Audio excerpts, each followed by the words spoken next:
Many people don't actually want a relationship with God. They only just want what God can do for them. And because of that, many people run to God, not because of they love him. They run to God because of most of them are in trouble. You understand? And that is a very dangerous aspect or dangerous place you can be. I will not lie, I have done it, and most of you have actually done it before. Now let me explain. When you know you're writing exams, that's when you start listening to worship songs. When you're expecting for a visa approval, that's when you start going to NSPPD. When you know that you're expecting something from God, you start shouting, oh my God, my Jesus, do this for me and do this for me. Now, don't get me wrong. It is good to ask God for things. You understand? Even God says, call me in the day of trouble and I will answer you. You understand? That is a different case. But where the problem now is when you now, make your relationship transactional. In the sense that anytime you want something, it's only when you run to God. In the sense that, you run to God only when you are in crisis. And the funny thing is that, when you start running to God when you're in crisis, you only need crisis to now see God.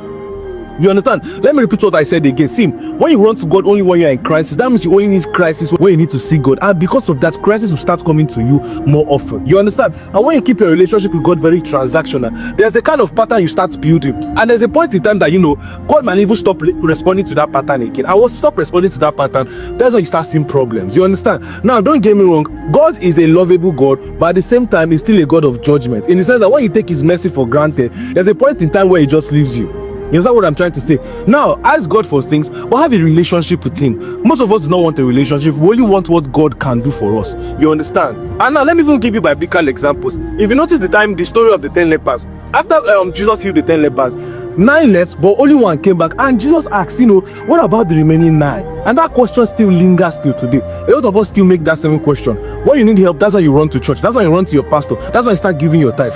But once that thing happens to you, you run away. You understand? Then you not build a relationship on a relief and a crisis problem. You only run to God when there is crisis, and you run away from God when you seek relief outside of God. And because of that, you don't understand that, you're even digging a deep hole that God did not even dig for you. Now, don't get me wrong. I'm not saying God is going to abandon you.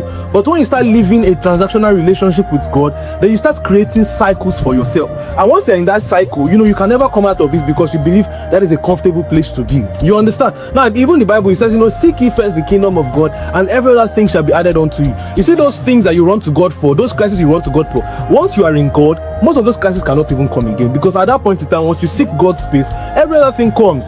You understand? Let's look at the story of Solomon very well. You understand? Solomon asked God for wisdom, but God did not just only bless Solomon with wisdom, he blessed him with riches and power. Because at the end of the day, the goal is not for God to fix your problems. The goal is for you to work with him without needing pain to actually remind you that you have a God in heaven. You understand? Because when you start depending on God when you have problems, then pain will be the only thing that you will need in your life for you to remember God.